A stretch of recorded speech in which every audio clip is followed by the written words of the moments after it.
let's take you behind the curtain a little bit.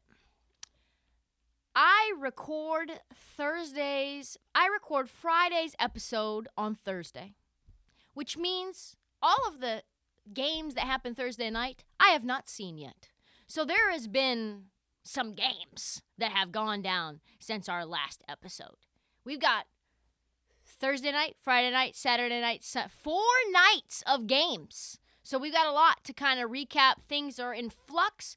2 of the big favorites, the Suns and the Grizzlies, are now fighting a badger in a box. I don't know if I've ever told that term to you, Brock, but I love it. Like, it's just when a badger gets inside of a box and you try to attack, it is just, my mom used to call me when I woke up as a little kid, a badger in a box.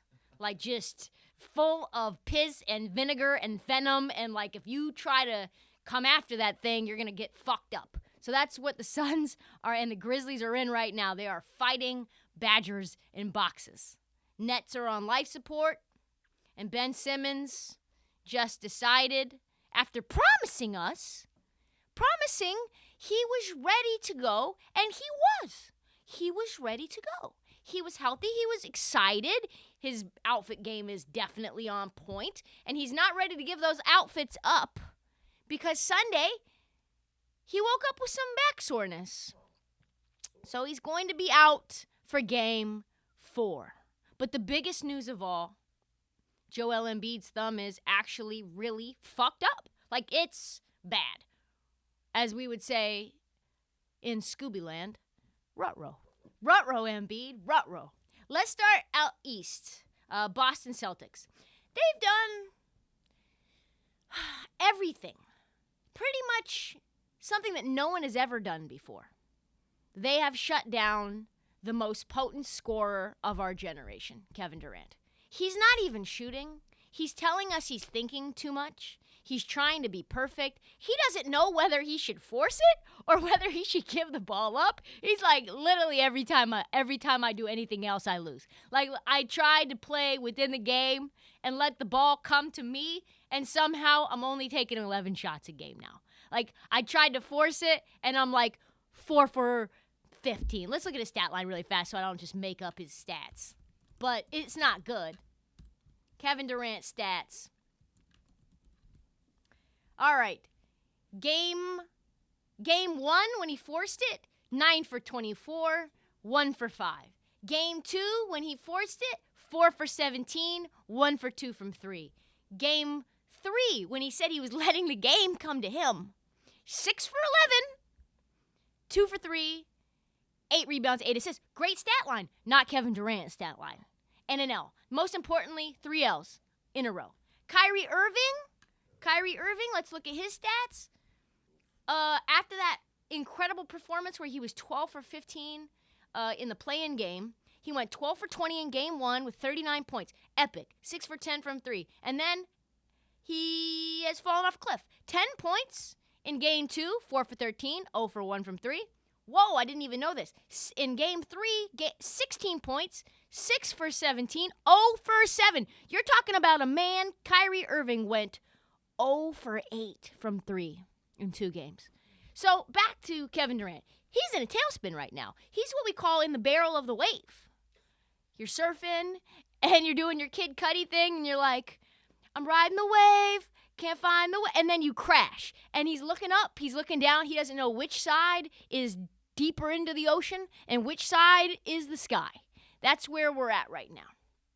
In the first 3 games of this soon-to-be-over season, when Tatum has guarded Kevin Durant, he's held him to just 10 points and made him commit 10 turnovers. KD has made exactly 2 baskets in 3 games against Tatum. KD has been locked up. They won't let me out. No. And it's not going to change. Everybody keeps telling me, Trysta, don't take the under on Kevin Durant's points. Don't take the under on his PRA. The man is the best scorer of our generation. Yes. That's why I'll continue to take the under, folks, because nothing's changing. Nobody's coming to save you, Kevin. And like I said in the beginning of this series, and I'm going to continue to say it because it was so spot on, as the series gets further and further along, they'll both, Kevin and Kyrie, will become less and less effective. We've got, and even Steve Nash is talking about it. I'm sure, this is what he said, I'm sure they're tired. Kyrie fasting through Ramadan. Kevin's basically been playing 40 minutes from the 40 minutes a game in the last 20 games. Like, yeah. Like, this is Steve Nash direct quote too. When I'm fasting and I haven't eaten and I play tennis, I feel like I'm going to collapse. Can't believe Kyrie's even doing it. Excuse me. It behooves you to have a solution to these problems. And Blake Griffin hasn't played in a month, and you put him in. I don't even know why he decided to do it, but thank God, because Blake Griffin gave him a spark. He was locking up Tatum. This man is, I'm sorry to say it, unqualified for this job. Unqualified. Here's more of the problems. I might repeat myself. They have zero depth. They don't play defense well. They have two superstars who cannot carry the team when they're consistently double-teamed. They can't just Giannis themselves into it. They can't just Jokic themselves into it. They have a coach with exactly zero answers about how to fix these things other than to switch to his own defense. Like, literally, he's trying box and ones. He's not running plays to get Kevin Durant open. Think about that. Kevin Durant, who can shoot over anyone. It's like, just go out there and go ISO like it's an AAU scrimmage. No, Celtics are operating like it's a war. They've got onward Christian soldiers, just left, right, left, right. You know what I mean? Like, they are in lockstep right now. And Kevin Durant is locked up right now. And then you're like, okay, well, maybe Ben Simmons will come and he'll be able to lock up Tatum or Brown or some variation of both, because Jason Tatum does nothing against Ben Simmons. And you're like I said, I'll believe it when I see it. I fucking told you, I know Ben Simmons like I know my own self. I know him better than maybe he knows himself. How long has the promise of Ben Simmons in clutch situations been hanging over the heads of us as fans, and of course Nets fans as well? After being told Ben was a go for Game 4, he woke up and just like, I don't know, but I think I tweaked it.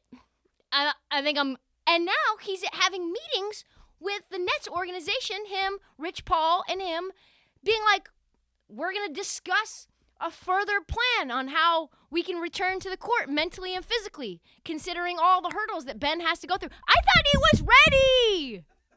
Why is there a new meeting taking place? He was ready. Why are there new mental hurdles? Why? I said it on Twitter. I said, I cannot wait for Ben Simmons to return back into the Nets lineup on an elimination game. Like, Ben Simmons, highest pressure. I'm sure that's got to contribute to it. They're not up 3-1. They're not up 3-0, and he comes out like just front running. They need you. Ben, we need you. Shoot the ball, Ben. Shoot. No. Stephen A. had this to say. Jalen's different than me. I feel bad for anybody who was his teammate. He quit on LSU. He quit on the Philadelphia 76ers, and now he ain't showing up for the Brooklyn Nets. We can point to all the excuses, all the rationale behind it that we want to.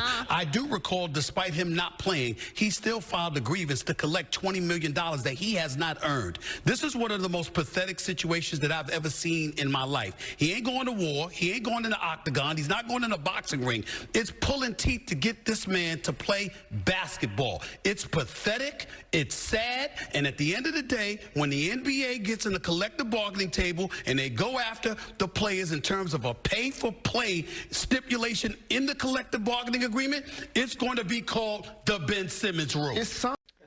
Sheesh! I'm telling you, everyone is coming for Ben's head. Even my man Reggie Miller's coming after him. This is what he had to say. Come on, man. Out for Game 4 when it was rumored you were going to make your debut? This dude has zero competitive fire. As a small chance as the Nets have to come back in this series, you still have KD and Kyrie. All you need is to win one game and take it for their hashtag man up. Sir. Couldn't say it better than I couldn't say it any better myself. The Nets are a train wreck. They have now constructed two of the three worst super teams we've ever seen. The one with Paul Pierce and them. And then who else was on that squad? It was KG was on that. Deron Williams was up on that squad. Joe Johnson. Yes. KG, Deron Williams, Joe Johnson, Paul Pierce. Ugh. Ugh. Now it's KD, Kyrie, Harden. Ugh. KD, Kyrie, Simmons. Ugh.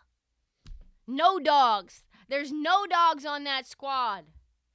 Got a DM. They tweeted at me and they were like, I think these are the 3 worst super teams of our generation. And you know what? I agree. So, now that they'll get swept, or maybe Scott Foster will luck them into getting sent their ass home from Boston, which would be even better, I think, for Boston fans. Better for the narrative. Better for Kyrie versus, just imagine him losing in Boston, those fans. Just tremendous. Then there's going to be a ton of questions. Who's to blame? Is it Kyrie? Yes. Is it Harden? Yes. Is it Nash? Yes. Does Nash come back? Hopefully not. The latest news is that they do not expect Steve Nash to be fired. Here's why that's not shocking to me. Although firing him is 1,000% the right move. Like, if you put Ime Udoka as the head coach of the Nets and Steve Nash as the head coach of the Celtics, same teams, same construction, I believe Celtics are up. Or I believe Nets are up 3-0 on the Celtics. That's where I'm at. You're talking about Steve Nash from the beginning. No Ime ever. A parallel universe where Ime never instills dog into the Celtics team. They're a badly constructed roster. They've got Tatum doing iso ball, Jaylen Brown never passing to a soul, Marcus Smart chucking 15 threes a game, Robert Williams trying to do something to help out in the paint, Peyton Pritchard coming in, Aaron Nesmith. This team would be Gar-Gar. Ime coming in? Yes, that's a new term. Gar-Gar, it's from my youth. Nets would be a well-oiled symphony. That's how bad Steve Nash is. He has no clue how to handle things. He had Mike D'Antoni last year. Mike D'Antoni said, "Thank you, sir. Goodbye. I'm out." Read into that what you will. But Sean Marks and Steve Nash were homies. Steve Nash and Sean Marks, the GM of the Nets, were teammates in Phoenix. The years where Steve Nash was at his pinnacle, 2-time MVP. You don't ever forget that as a teammate. Like, you look at Steve as the player and you're like, oh.